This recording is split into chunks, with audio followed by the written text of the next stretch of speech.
My bully is living the life I've always wanted, but I had something she wanted years later. I find it hilarious how my high school bully, who I'll call Becca, turned into some fake nice person, and it makes me sick. It all started during freshman year when I walked past her in the hallway wearing the same perfume she was wearing. She assumed I had copied her when in reality, it was a gift from my aunt to celebrate getting into high school. Becca pushed me against the wall and her friends held me down while she went through my bag to find the bottle of perfume. She removed the cap off the bottle and sprayed perfume in my face and into my mouth. It tasted disgusting, and I gagged and coughed until I was crying on the floor. Everyone around us just stared in fear until Becca pushed past them to head to the cafeteria for lunch. One of my friends helped me up and warned me not to show up in front of Becca for a while if I knew what was good for me. We went over to wash out the horrible taste of perfume in the water fountain. I was pretty traumatized by the experience, but unfortunately, it was only the beginning of endless torture for the next 4 years. By the time I graduated from high school, I was emotionally in shambles. I decided to go to college all the way to California, which was hundreds of miles from where I grew up, to finally get away from all the nightmarish people. But even through college, I kept an eye on Becca through Instagram. I watched her continue to blossom into someone incredibly beautiful,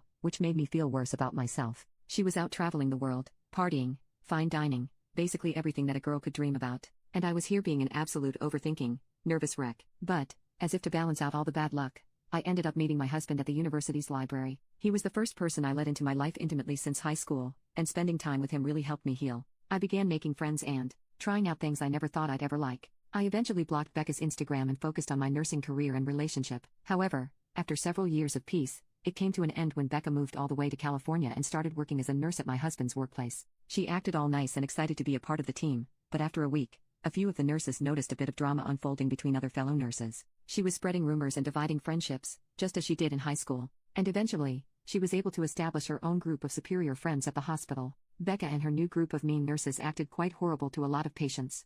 HR even received a complaint from a patient who suffered multiple bruises because Becca refused to listen when the patient explained that he had collapsing veins that made it difficult to place an IV. However, with insufficient evidence, nothing could be done. I got dragged into the drama when Becca started trying to flirt with my husband at work. He explained to me how every break time, she would drop her tasks and annoyingly run up to him to talk, or make jokes about him playing hard to get. He ranted how he almost ran over her when he was running towards a patient that had an emergency. But the worst was yet to come. A few months after she had joined, the hospital held a company-wide party to welcome all new staff. I attended the party as my husband's +1, but we had to spend a lot of the time apart because of the games, speeches, and awards that he was a part of. I loved seeing him have fun with all his colleagues, but the moment I saw Becca putting her hands on my man and handing him a tissue with her number, my emotions came pouring out. I took the tissue and ran over to Becca, saying in front of everyone at the table, "Bullying me is fine, but flirting with a married man is seriously a new low, even for you." She gave me a confused but clearly angry expression and retaliated, "Bully you? I don't even know you." I laughed in disbelief and said, "I can't believe it. You don't even remember me, when I spent years of my life hating you,